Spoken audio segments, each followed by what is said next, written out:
नमस्कार, त्रिनेत्र चूरू अपडेट लेकर हाजिर हूँ मैं विनीता शर्मा और आइए नजर डालते हैं आज की अपडेट्स पर। राजलदेसर की श्री राजलदेसर गौशाला में गोपाष्टमी महोत्सव आज बड़े धूमधाम से मनाया गया। इस दौरान कस्बे के मैन बाजार से गौ माता की शोभा यात्रा निकाली गई, जिसमें वृंदावन के कथावाचक धीर शांत दास अर्धमोनी महाराज की पूरी टीम ने हरि कीर्तन से पूरे कस्बे को गुंजायमान कर दिया।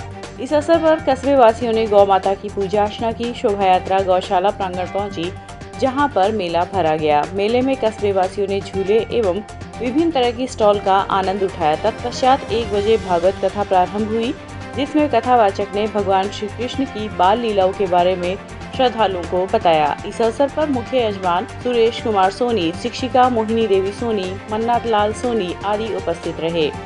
कृष्णा ग्रंथराज श्रीमद् भागवत महापुराण की जय। श्री राज लदेश्वर गौशाला में विगत 5 दिवस से भागवत कथा चल रही है और ये कल और परसों 2 और 3 तारीख को भी रहेगी।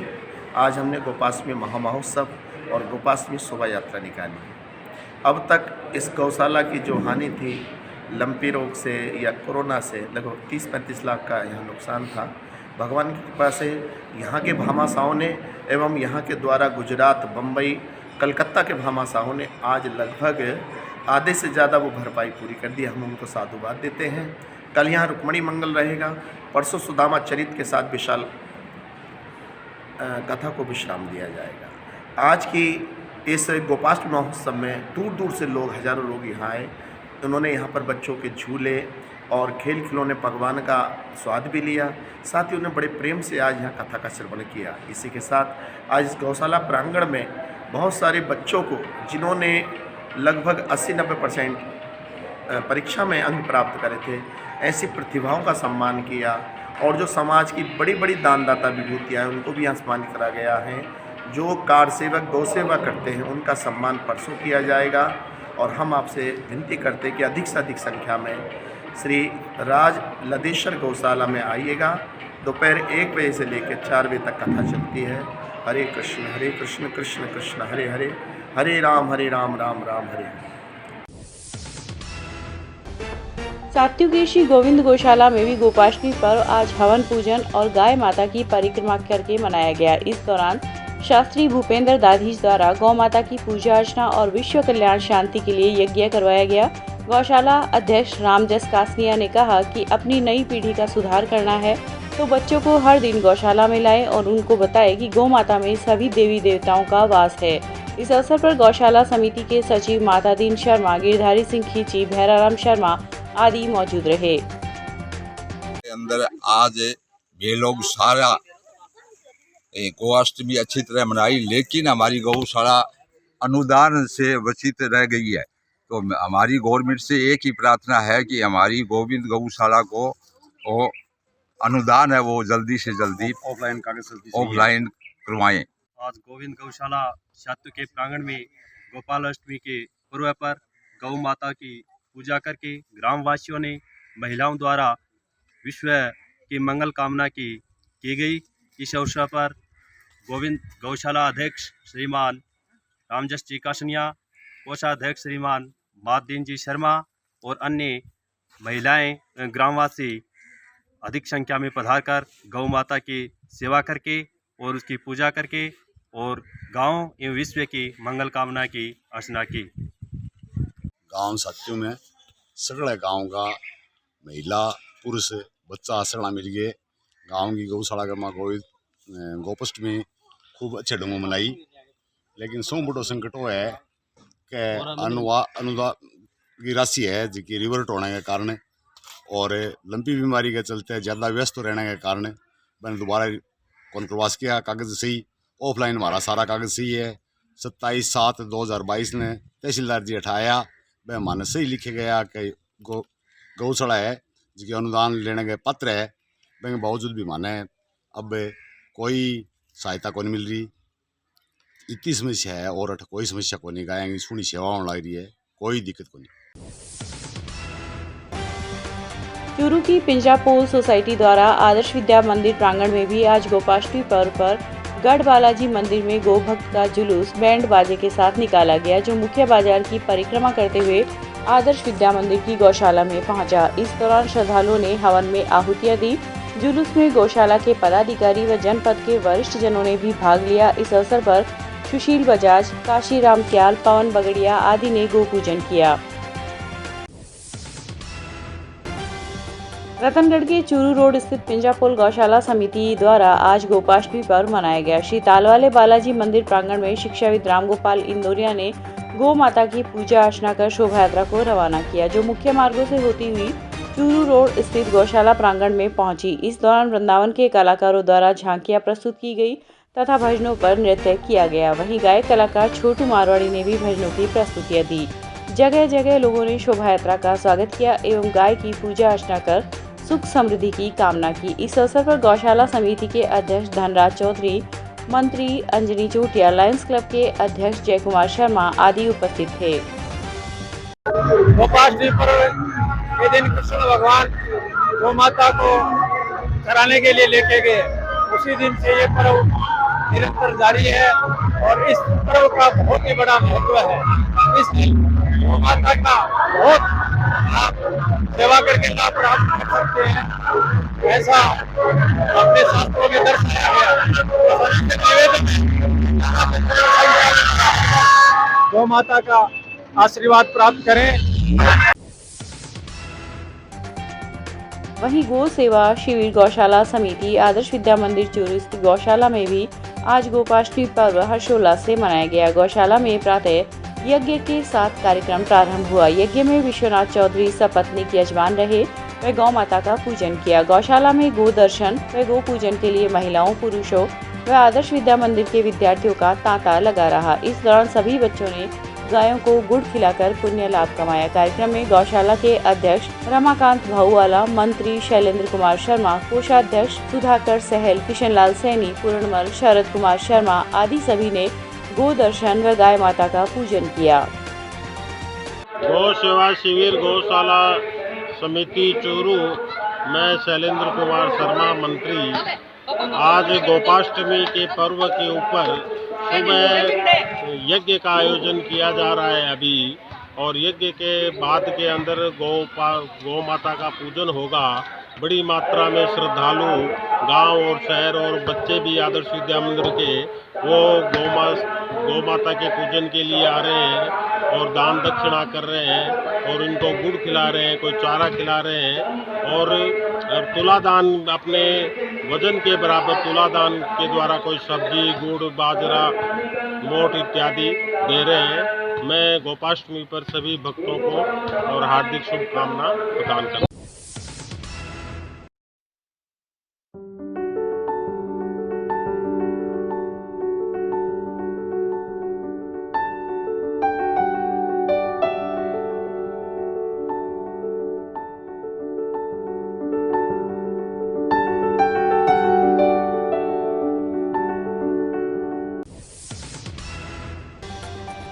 सरदारशहर में भी आज गोपाष्टमी पर्व पर श्री भैरव गौ चिकित्सालय में आयोजित कार्यक्रम में अतिथियों ने गाय की पूजा अर्चना की। कार्यक्रम में पशु चिकित्सक डॉक्टर धनपत दहिया ने कहा कि कोरोना के बाद गायों पर आई लंपी बीमारी से प्रदेश में लाखों गायों की अकाल मौत हुई। ऐसे विकट समय में जहां प्रदेश में पशु चिकित्सा के सीमित संसाधनों के चलते युवाओं ने गायों की सेवा में महत्वपूर्ण योगदान दिया। युवाओं ने जगह जगह सेवा केंद्र खोलकर लंपी से पीड़ित गौ माताओं की सेवा कर उन्हें बचाने की मिसाल प्रस्तुत की है।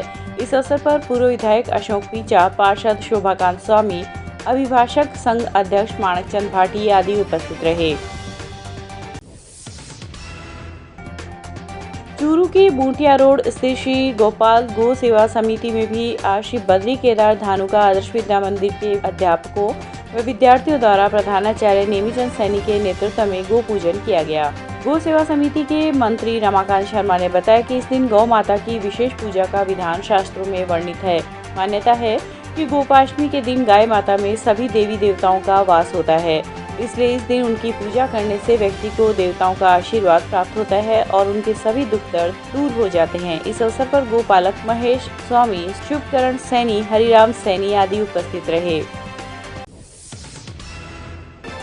शिल्प एवं माटी कला बोर्ड के अध्यक्ष राज्य मंत्री डूंगर राम गैदर का सोमवार को तारानगर में नागरिक अभिनंदन और सम्मान समारोह आयोजित किया गया। इस मौके पर सर्व समाज के लोगों ने शिल्प और माटी कला बोर्ड के अध्यक्ष गैदर को 51 किलो फूलों की माला और साफा पहनाकर सम्मानित किया।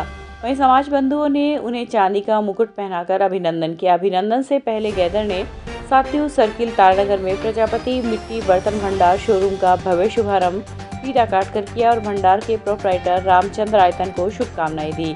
अभिनंदन व सम्मान समारोह को संबोधित करते हुए गैदर ने कहा कि स्वास्थ्य के क्षेत्र में मजबूत रहने के लिए खान पान और रहन सहन का शुद्ध होना बहुत जरूरी है। उन्होंने कहा कि निरोग और स्वस्थ रहने और लंबा जीवन जीने के लिए मिट्टी के बर्तनों का उपयोग करने की हमें आदत डालनी पड़ेगी। हमें धार्मिक अंधविश्वास और फिजूल खर्चियों में पैसा खर्च नहीं करके शिक्षा के क्षेत्र में पैसा खर्च करना चाहिए। उन्होंने मौजूद युवा वर्ग को सोशल मीडिया की भ्रामक पोस्टों को बिना किसी सच्चाई के आगे फॉरवर्ड करने से बचने की सलाह दी। कार्यक्रम में एडवोकेट निर्मल कुमार प्रजापति, डॉक्टर बलवान वर्मा भादरा, महेंद्र सिरस्वा सहित अनेक नागरिक उपस्थित थे। आज श्रीमान जी डूंगरराम जी गैदर साहब मिट्टी व शिल्प कला बोर्ड राजस्थान सरकार राज्य मंत्री तारानगर पधारने पर उसका मिट्टी बर्तन भंडार की तरफ से बहुत बहुत हार्दिक स्वागत। मंत्री जी के तारानगर पधारने पर सर्व समाज की तरफ से हार्दिक स्वागत किया गया। वह मिट्टी कला के बारे में जो भी मंत्री जी ने बताया उसके लिए मिट्टी के बर्तनों का प्रचार प्रसार करने के लिए मैंने यहाँ मिट्टी के सारे प्रकार के बर्तन तारानगर में उपलब्ध हैं। जिस किसी भाई को चाहिए तो मिट्टी की जो भी बर्तन है वो हमारे पास उपलब्ध है। चूरू के नया बस स्टैंड व पंखा रोड पर संचालित इंदिरा रसोई पहुंचकर आज सभापति पायल सैनी ने वहां की व्यवस्थाओं का अवलोकन किया। नया बस स्टैंड के पास इंदिरा रसोई में रसोई चालू नहीं मिलने पर सभापति ने रसोई संचालक पर जुर्माना लगाने व आगे से रसोई को सुचारू रूप से चलाने के आदेश दिए। जब सभापति पार्षदों संग खाना खाने बैठी तो वहां सब्जी व कड़ी नहीं मिली। पूछने पर पता चला कि रसोई का पूरा खाना दूसरी इंदिरा रसोई से आता है, वहां खाना बनता ही नहीं। काफी देर इंतजार करने के बाद नाराज होकर सभापति अपनी टीम के साथ खाना खाए बगैर वापस लौट आई। वहीं पंखा रोड पर संचालित इंदिरा रसोई के अवलोकन के दौरान सभापति सैनी पानी की तरह बनी हुई सब्जी देखकर नाराज हो गई। वह कच्ची और जली हुई रोटी को देखकर कहा कि लोगों के लिए संवेदनशील बनकर खाना परोसे। सभापति ने रसोई घर में खाना खा रहे लोगों से खाने की गुणवत्ता के बारे में जानकारी ली। सभापति ने रसोई संचालकों को फटकार लगाते हुए कहा कि अपनी व्यवस्थाओं को या तो सुधार लो वरना सख्त कार्रवाई के लिए तैयार रहो। अशोक गहलोत के ड्रीम प्रोजेक्ट को इस तरह धूमिल करने वाले को बख्शा नहीं जाएगा। इस मौके पर लोगों से फीडबैक लेकर सभापति सैनी ने कहा कि इंदिरा रसोई योजना मुख्यमंत्री का सपना है। राजस्थान सरकार ने खाना खिलाने के लिए इंदिरा रसोई नाम से योजना चला रखी है, जिसका मकसद कम दाम पर अच्छी गुणवत्ता वाले भोजन को जरूरतमंद लोगों को खिलाना है। आज इंदिरा रसोई के अंदर पार्षदों के साथ खाना खाने के लिए गए थे, जो कि मुख्यमंत्री महोदय के स्पष्ट आदेश थे कि सभी जो जनप्रतिनिधि हैं वो इंदिरा रसोई में खाना जो है ज़रूर खाएं। खाना खाने के दौरान एक इंदिरा रसोई से हमें बिना खाना खाए लौटना पड़ा, क्योंकि वहाँ पर जो है किचन जो है अभी तक चालू नहीं हुआ था। और पंखा सर्कल के पास में जो इंदिरा रसोई थी उसके अंदर जो खाना है वो ठीक ठाक स्थिति के अंदर मिला। संबंधित कर्मचारियों को निर्देशित किया गया है कि जिस इंदिरा रसोई के अंदर भोजन की व्यवस्था नहीं थी सुचारू रूप से उसके ऊपर पेनल्टी लगाई जाए और आगामी जो है वो कड़ी कार्रवाई की जाए, क्योंकि मुख्यमंत्री जी का ये ड्रीम प्रोजेक्ट है और इसके अंदर किसी भी तरह की कोताही जो है वो हम बर्दाश्त करने के मूड में बिल्कुल भी नहीं है। और बाकी सभी इंदिरा रसोइयों का समय समय के ऊपर हमारे पार्षदों की टीम को जो है कमेटी बनाकर और सभी का जो है अब आगे निरंतर जो है इंस्पेक्शन किया जाएगा और हम स्वयं जो है वहाँ पर खाना खाएंगे। राजल देसर की सामाजिक संस्था राजल देसर युवा विकास समिति की ओर से कस्बे में 80% से अधिक अंक हासिल करने वाले 90 छात्र छात्राओं का सम्मान समारोह आज बाजोरिया सत्संग हॉल में आयोजित किया गया। वृंदावन के कथावाचक धीर शांत दास अर्धमुनि महाराज के सानिध्य में आयोजित कार्यक्रम में मुख्य अतिथि सहायक शिक्षा अधिकारी ब्रिजेंद्र दादीज, पुलिस उपाधीक्षक हिमांशु शर्मा, थाना प्रभारी रतन लाल मेघवाल आदि उपस्थित थे। इस दौरान प्रतिभावान छात्र छात्राओं का अतिथियों द्वारा प्रशस्ति पत्र व मोमेंटो भेंट करके सम्मान किया गया। इस अवसर पर समिति की ओर से वर्तमान में गौ माता पर आई लंपी बीमारी से गौ माता की सेवा करने वाले कस्बे के समाज सेवी का भी साफा, शॉल, दुपट्टा, अभिनंदन पत्र व मोमेंटो देकर सम्मान किया गया। राजल देसर युवा विकास समिति ने आज बहुत ही सराहनीय कार्य किया है कि गौशाला के इस पवित्र प्रांगण में राजल देसर के होनहार बालक बालिकाओं का जो मान सम्मान किया, उसके लिए शिक्षा विभाग आपका बहुत बहुत आभार व्यक्त करता है। और राजल देसर युवा विकास समिति का और भी तहे दिल से हम शुभकामनाएं देते हैं कि आप इसी प्रकार शिक्षा विभाग के जो भवन, शिक्षार्थी सबके लिए आप जो कार्य कर रहे हैं, आपने हमारे शिक्षा विभाग के विद्यालयों में जो भामाशाहों से सहयोग करवाया है, भामाशाहों को प्रेरित किया है, उसके लिए पूरा शिक्षा विभाग, चूरू जिला शिक्षा विभाग आपका बहुत बहुत आभारी है। धन्यवाद। राजल देसर युवा विकास समिति के द्वारा जो आज ये सम्मान कार्यक्रम रखा है और इसमें बहुत से आयाम को साथ में जोड़ते हुए कोरोना काल के जिन्होंने कोरोना काल में सेवा कार्य किए, अपना पूर्ण योगदान दिया, एवं जो लंबी महामारी गाँव पे आई, गायों पे, उसके अंदर भी जिन्होंने बहुत बड़ा योगदान दिया, सहयोग भी दिया और बहुत सारे काम किए। और जो साथ में जो है छात्रों का सम्मान, जिन्होंने 80% से ऊपर क्लास 10 और क्लास 12 में मार्क्स हासिल किए, उन बच्चों का, उन बच्चियों का, लड़कों का, लड़कियों का जो सम्मान किया, ये बहुत ही अच्छा कार्यक्रम है। इससे मैं समझता हूँ कि उत्साहवर्धन होगा, हर क्षेत्र में सेवा करने वालों का उत्साह मिलेगा कि भाई आज हमने कुछ भी किया है तो उसको लिए हमें एक जो है सम्मान दिया गया। उनका मैं बहुत बहुत आभारी हूँ, इन्होंने इस तरह के कार्यक्रम का आयोजन किया। भविष्य में भी मैं सोचता हूँ कि इस तरह के ये कार्यक्रम का आयोजन करते रहेंगे और इसी तरह से उत्साहवर्धन करते रहेंगे। धन्यवाद। चूरू के आदर्श शिक्षण संस्थान के पूर्व जिला सचिव लक्ष्मण सिंह राठौड़ का आज संस्थान के पदाधिकारियों द्वारा प्रतीक चिन्ह देकर सम्मान किया गया। आदर्श शिक्षण संस्थान के जिला अध्यक्ष मदन लाल प्रजापत ने लक्ष्मण सिंह के कार्यकाल की प्रशंसा करते हुए बताया कि लक्ष्मण सिंह एक कुशल संगठनकर्ता, प्रभावशाली व्यक्तित्व के धनी, एक स्वतंत्र विचारक तथा नेतृत्व प्रदान करने की क्षमता रखने वाले व्यक्ति है। उन्होंने संस्थान में आचार्य, प्रधानाचार्य तथा जिला सचिव रहते हुए सराहनीय कार्य किया है। इस अवसर पर जिला व्यवस्थापक ओम प्रकाश गोसाई, प्रांत संस्कार केंद्र प्रमुख महिपाल प्रजापत, जिला संस्कार केंद्र प्रमुख मनीष बेदी आदि उपस्थित रहे। क्षेत्र में डेंगू को लेकर स्वास्थ्य विभाग एवं नगरपालिका काफी सजग है, जिसका परिणाम यह निकला कि बीते 1 माह में 3 रोगियों की रिपोर्ट डेंगू पॉजिटिव आई है। प्राप्त जानकारी के अनुसार रतनगढ़ जिला अस्पताल में अक्टूबर माह में 88 रोगियों की डेंगू की जांच की गई थी, जिनमें से 3 रोगियों की रिपोर्ट पॉजिटिव आई है। इन रोगियों में एक चैनपुरा एवं एक मैलूसर निवासी है, वहीं एक रोगी राजस्थान से बाहर आया था जो डेंगू पॉजिटिव है। शहरी क्षेत्र में भी अब तक एक भी रोगी पॉजिटिव नहीं है। बीसीएमओ डॉक्टर मनीष तिवारी ने बताया कि डेंगू को लेकर विभाग काफी मुस्तैद है तथा वर्तमान में स्थिति संतोषजनक बनी हुई है। इस बार डेंगू जो है विभागीय परिणामों के स्वरूप कंट्रोल में है। अभी तक जो है इस वर्ष में 2 ही केस डिटेक्ट हुए हैं, जो कि चैनपुरा और मैलूसर हैं। साथ ही साथ जो है विभागीय लगातार एंटी लार्वल गतिविधियां हो रही हैं, जहां भी पानी रुका हुआ है या उनको खाली करवाया जा रहा है। साथ ही साथ संडे के दिन जो है अपन जो है ड्राई डे मना रहे हैं 10:10 पे 10 मिनट के लिए। इसके अलावा जो टेमी फोर्स और नगर पालिका द्वारा भी जो है समय समय पर इस बार जो है फॉगिंग कराई जा रही है।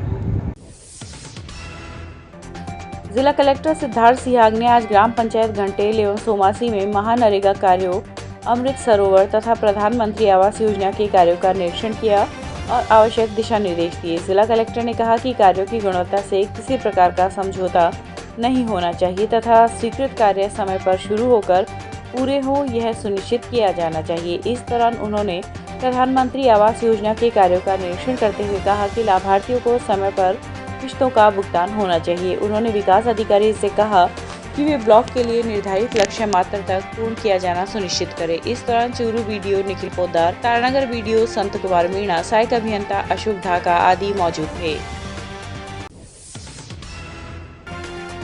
रतनगढ़ अखिल भारत हिंदू युवा मोर्चा के महिला प्रकोष्ठ ने आज उपखंड कार्यालय में ज्ञापन देकर शहर के मुख्य बाजारों में चल रहे अवैध निर्माण की निष्पक्ष जांच करवाकर इन्हें रुकवाने की मांग की। मोर्चा द्वारा दिए गए ज्ञापन में उल्लेख किया गया है कि क्षेत्र में अवैध निर्माण धड़ल्ले से चल रहे हैं। सरकारी नियमों को धत्ता बताकर लोग बेखौफ होकर कार्य कर रहे हैं और सरकार को इससे राजस्व का नुकसान भी हो रहा है, जबकि पालिका प्रशासन मूक दर्शक बना हुआ है।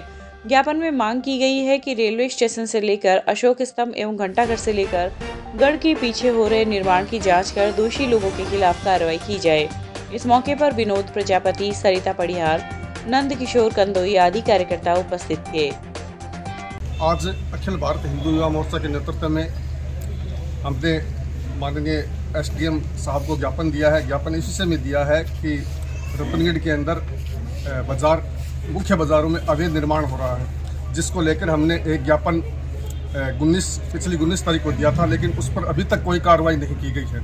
हम प्रशासन को ये चेतावनी देना चाहते हैं कि अगर जल्द शहर में हो रहे अवैध निर्माण को नहीं रोका गया तो अखिल भारत हिंदू युवा मोर्चा शहर में धरना करेगा, प्रदर्शन करेगा और इसकी पूरी जिम्मेवारी यहाँ की प्रशासन की होगी और नगर पालिका की होगी।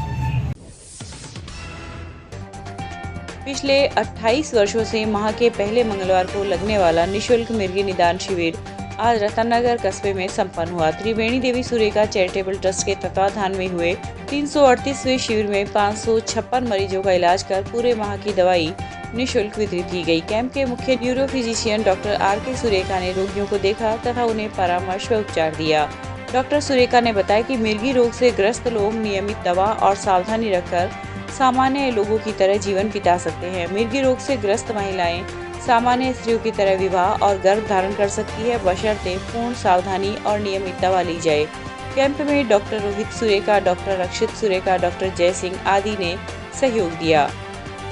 त्रिवेणी देवी सुरेखा चैरिटेबल ट्रस्ट के तत्वाधान में आज 338वां निःशुल्क मिर्गी निदान शिविर यहाँ पर लगा हुआ है और अभी तक करीब 540 मरीज यहाँ पर हम लोगों ने देखे हैं।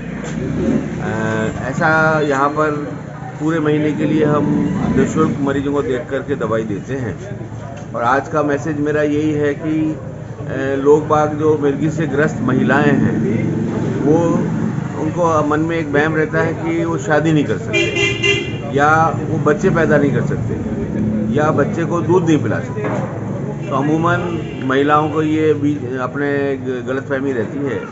मैं बताना चाहूँगा कि जैसे एक आम आदमी होता है उसी की तरह महिलाएं भी अपने जैसे नॉर्मल बच्चा धारण करना है, उसको बच्चे का जन्म नॉर्मल होता है और बच्चे को दूध भी पिला सकती है।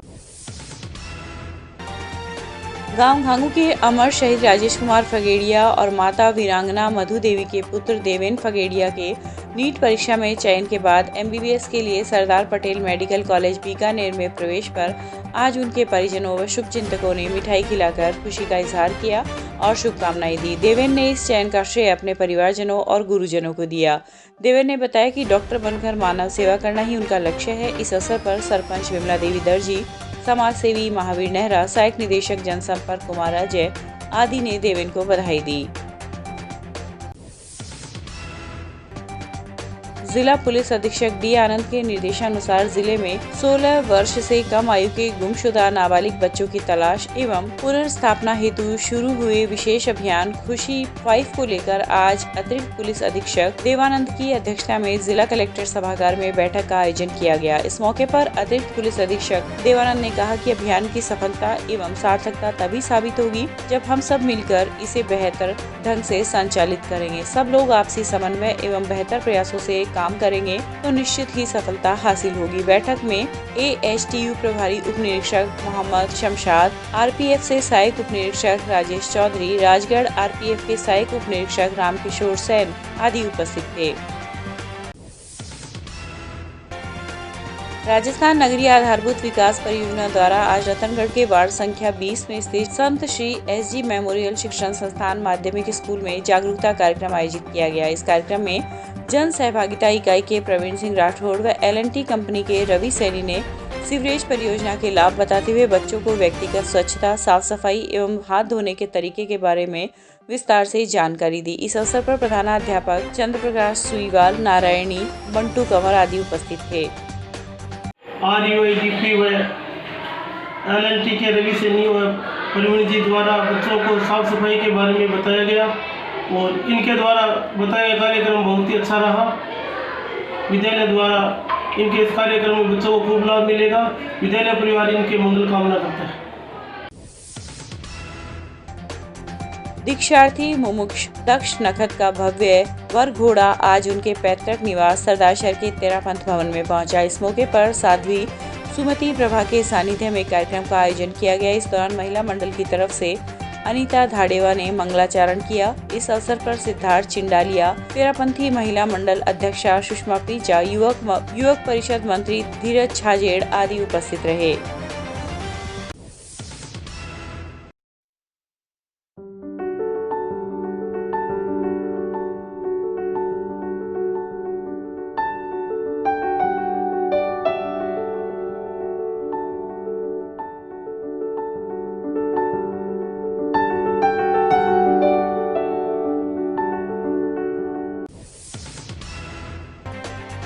रतनगढ़ के वार्ड संख्या 27 में आज शाम बंद किराने की दुकान में बिजली मीटर में शॉर्ट सर्किट होने से आग लग गई।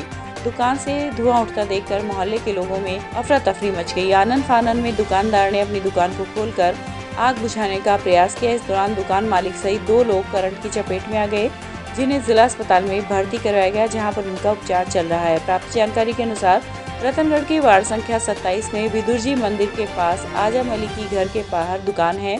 परिवार में शादी होने के कारण पिछले 2-3 दिन से दुकान बंद थी।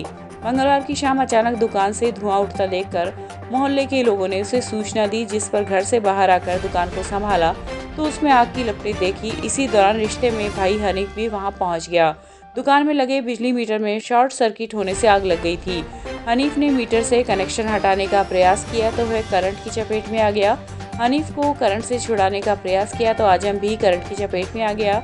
लोगों ने लकड़ी की सहायता से दोनों को दुकान से बाहर निकाला।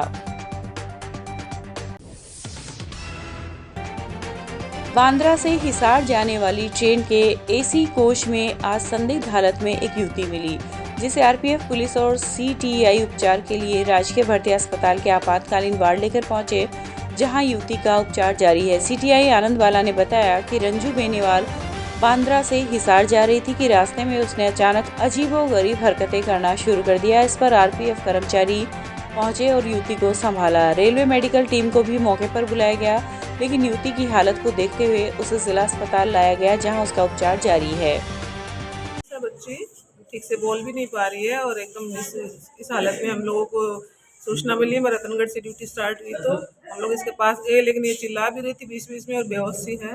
फिर हमने मेडिकल स्टाफ को इन्फॉर्म किया, हमारे हायर ऑफिसर्स को किया, तो उन्होंने मेरे को कहा कि आप इसको हॉस्पिटल पहुंचाओ। इसको लेके हम लोग यहाँ हॉस्पिटल आ गए। मेडिकल स्टाफ ने वहाँ रतन स्टेशन पे चेक किया, RPF ने किया, फिर वहाँ पे मतलब ये सीरियस देखते इसको यहाँ भेज दिया। हिसार से बांद्रा से हिसार जा रही है और इसके जो फ़ोन के हिसाब से मैंने इसके परिवार को इन्फॉर्म कर दिया, वो शायद पहुँचने वाले हैं। परिवार कहाँ से? के हिसाब से तो हिसार से अभी बीच में से कहीं बोल रहे हैं, क्लियर नहीं आ रहा, लेकिन इसके पापा से बात हुई है, वो कह रहे हैं हम लोग पहुँच रहे हैं। आगे वो चौकी में बता रहे हैं, आ गए हैं शायद वो। रतनगढ़ तहसील के गांव ठटावता निवासी 26 वर्षीय विवाहिता ने अपने ससुराल जनों के खिलाफ आज दहेज उत्पीड़न का आरोप लगाते हुए स्त्री धन हड़प लेने एवं मारपीट का मुकदमा दर्ज करवाया है। पुलिस ने विवाहिता की रिपोर्ट पर मुकदमा दर्ज कर जांच शुरू कर दी है। ठठावता निवासी विवाहिता द्वारा दी गई रिपोर्ट में उल्लेख किया गया है कि उसकी शादी 3 मई 2018 को सालासर थाना अंतर्गत गांव मालासी निवासी युवक के साथ हुई थी। शादी के बाद से पति, सास, ससुर व ननद उसे दहेज के लिए परेशान करने लगे। वहीं उसके साथ मारपीट की और स्त्री धन हड़प लिया। चूरू के गांव राणासर के प्रेमचंद प्रजापति की आंध्र प्रदेश के अंगोला जिला में संदिग्ध परिस्थितियों में मौत हो गई। उसका शव ठेकेदार ने निजी एम्बुलेंस के जरिए सोमवार रात को चूरू लेकर पहुंचाया। मृतक प्रेमचंद के परिजनों ने आज युवक की हत्या का संदेह जाहिर करते हुए ठेकेदार पर हत्या का मामला सदर थाने में दर्ज कराने की मांग की है। आज सुखाराम प्रजापति निवासी राणासर ने थाना सदर पे एक लिखित रिपोर्ट दी कि उसका भतीजा प्रेमचंद उसके गांव के प्यारेलाल जाट ठेकेदार के पास आंध्र प्रदेश के प्रकाशम जिले में कोई फैक्ट्री में काम करता था। दीपावली के आसपास उन लोगों ने प्रेमचंद से संपर्क करने की कोशिश की तो प्यारेलाल ने कोई संपर्क नहीं करवाया। और अब कल प्यारेलाल ने बताया कि प्रेमचंद की मृत्यु हो गई है। इस संबंध में रिपोर्ट दी और उन्होंने प्रेमचंद की हत्या की आशंका जाहिर की है, जिस पर थाना सदर में 0 नंबर FIR दर्ज की गई है। और FIR अनुसंधान हेतु संबंधित थानाधिकारी को भिजवाई जाएगी। लाश का मेडिकल बोर्ड से पोस्टमार्टम करवाया जाएगा। बाद पोस्टमार्टम लाश वारिसान को। सर, परिजनों ने किन पे आरोप लगाया? प्यारेलाल जाट जो राणा सर का ही है, वहाँ कोई आंध्र प्रदेश में काम करता था, उस पर ये उन्होंने संदेह जाहिर किया। ये था आज का चूरू अपडेट और अब चलते चलते देखते हैं मंगल सिंह महिला का कैरिकेचर।